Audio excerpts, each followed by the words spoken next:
Okay. Yep. Hello again. Welcome. Hello, everyone. My name is Mahfam Ghods. I am the programming coordinator for the 11th Calgary European Film Festival in 2022.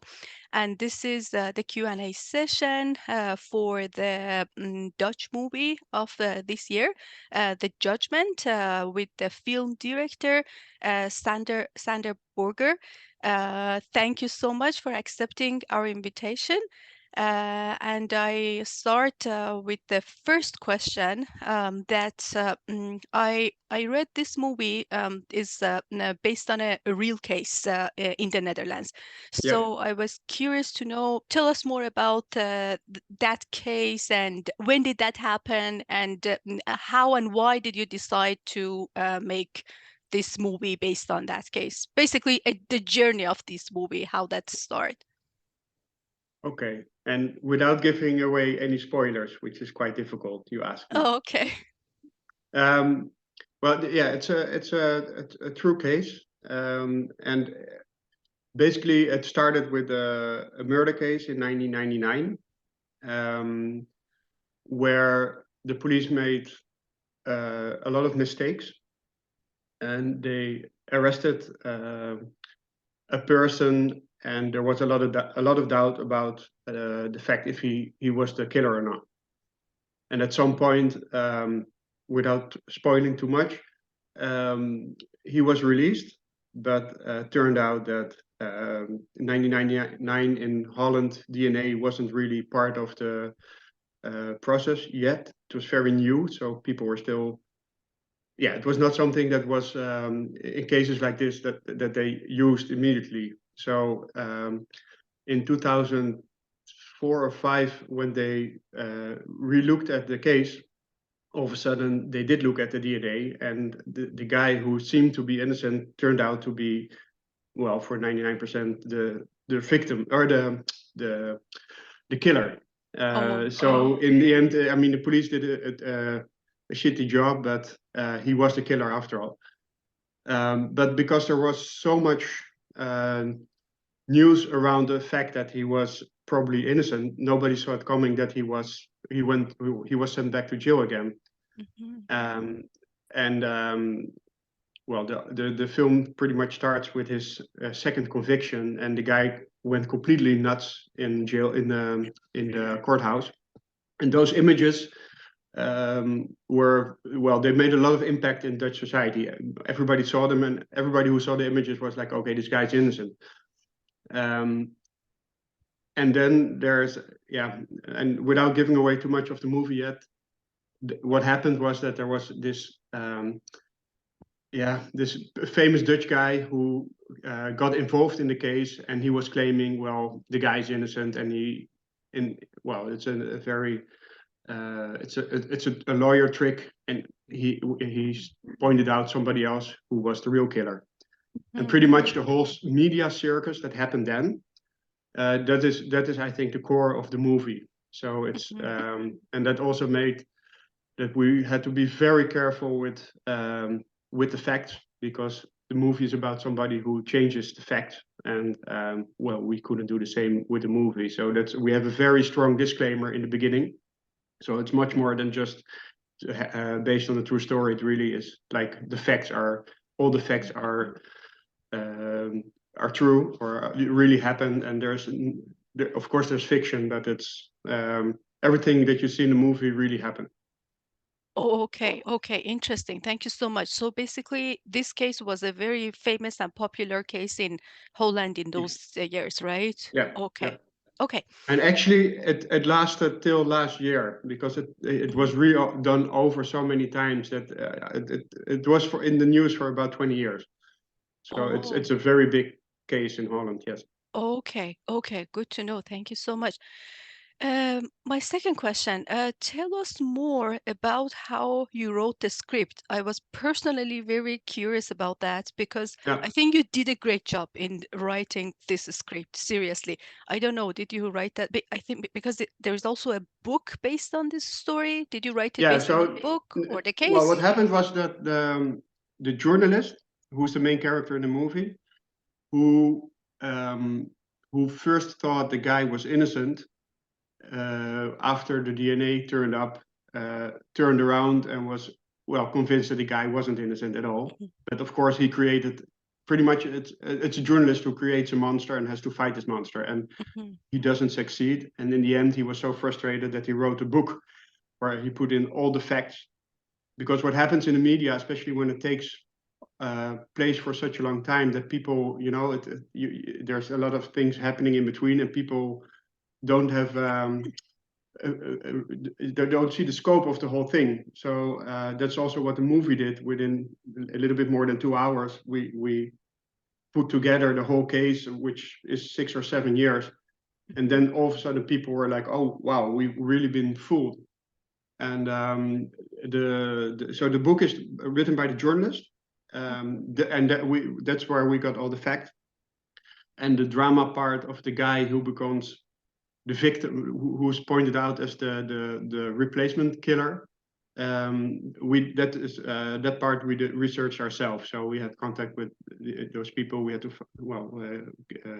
gain their trust, and we talked a lot of them, and with family and friends of them, and that's how we recreated that storyline. Okay, thank you so much. Um, what was your biggest challenge in making this movie? And I will share my own feeling. I felt probably the script, because you had so much information and facts, and I think it was crazy how you put them all together, and also make a movie based on that. And so that was my feeling about that. Yeah, But no, that's true. I mean, the writing the script took about 7 years, and well, the shooting, of course, the shooting is always shorter than the writing of the script. But I mean, it wasn't a extremely difficult movie to shoot. I had good actors. I mean, the locations were pretty much still there, So it was it was pretty much the script that was really difficult. And I mean, the edit is also, it's very close to the script. So Okay, yeah, I had the same feeling, because the movie is like that. You should pay very careful attention to everything, every sentence, otherwise you miss something. It's very, very critical. You mentioned the acting and actors. Tell us more about how you picked the actors, especially the main two leading roles. Yeah, well, one of them is a very famous actor in Holland, Vetja from the Wet. And well, I had him in mind for, I don't know, 3 or 4 years before we started shooting. When the script really became mature, that's pretty much when I start looking around for actors. And he looks very much like the real journalist. And he's just a fantastic actor, and because it's a difficult role to play, because a journalist, he's also just doing his job. The real drama is much more within the victims, which we'll see in the movie. But still, he has to. You don't want a dull character, so he has development, and he has to fight the monster he creates. But still, he's a very subtle actor. So I thought he would be perfect for the role. And the other actor is Jorik van Wageningen, which is actually much more famous in Hollywood. He does a lot of big Hollywood movies. So it was a long shot if he would even want to play in my movie, because we don't have the budget that Hollywood has. But he really liked the story, and so he for him it was really the story, and he talked to the real guy. So that's always interesting for an actor, of course, that he can meet the real character that he's playing. So they met a few times, and they really became very good friends. And so they connected, and that, I mean, he already said yes, but after meeting him, he was completely convinced that he wanted to play the role. Okay, thank And they you. both won the Dutch, it's not the Oscar score, but the Dutch Oscar, the golden for their role, one for the main role and the other for supporting role. So they did a good job. Yeah, I think they did an amazing job. Seriously, both of them. Yeah. How was the movie received first in Holland and then internationally, especially with COVID and everything in the world? Yeah, that in Holland was received extremely well. I never made a movie that was so. I mean, it got only positive critics. Also from, of course, like in every country, you have the left wing newspapers and the right wing, and usually Yep. one of them likes your movie, the other doesn't. Well, Yep. they all loved it. It had a lot of visitors in cinema, even though there was COVID. But yeah, the outside actually it's been reselected for Palm Springs, which is really nice, which is a fantastic small festival near Los Angeles. So I'm going there in January. But yeah, the moment we could go to festivals, COVID started, so most Mm, festivals were cancelled or only digital or yeah. that's correct. Yep. And my last question is that what do you expect or what do you like the audience to take home after watching this movie?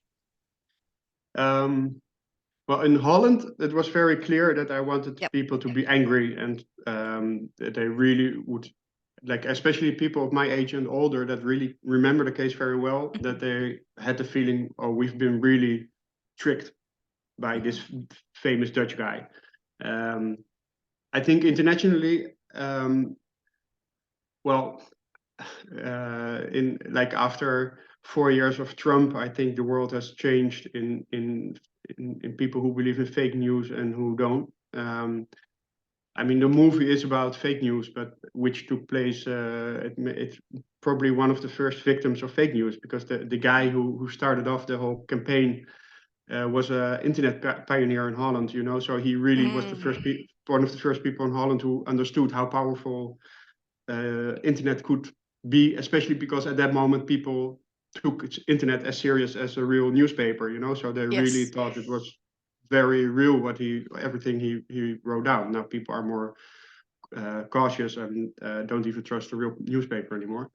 But yeah, for me, the movie is about fake news and about how it can really destroy lives if you Mhm, yeah, that's pretty much the, well, it's not a message, but mhm, yeah, I think it's one of the biggest threats of modern time.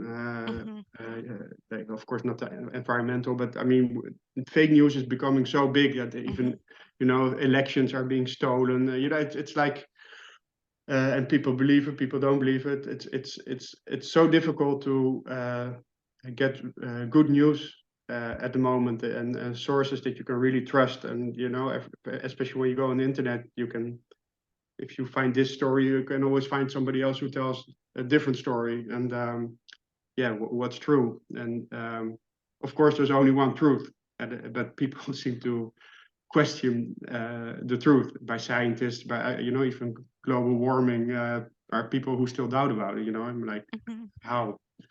So yeah, be aware if you read the news that can also be fake news. That's mhm. yeah, Thank you so much. That is correct. Yeah. In my opinion, I would say social media at the moment and be careful, not that get yeah. scared, but be careful that Be pay careful. Yeah. attention Be to aware. Be facts. Be aware. Don't aware. take Yes, everything for real. You know, like a real journalist, to check the facts, see, and get exactly. it from Yeah. sources that you can rely on. And but Mhm. that's difficult. Yeah. Yeah, it's very difficult. Yes, Yeah. yes. We keep talking about that, but I know that it's very, Yeah. very difficult. Thank you so much. I Thank really you. appreciate your time. It Yeah. was really nice seeing you, and hopefully we will have a good screening. Yeah. Uh, Thank you very much. you're welcome. Thank you. Bye bye. Take care. Have a Bye. good night.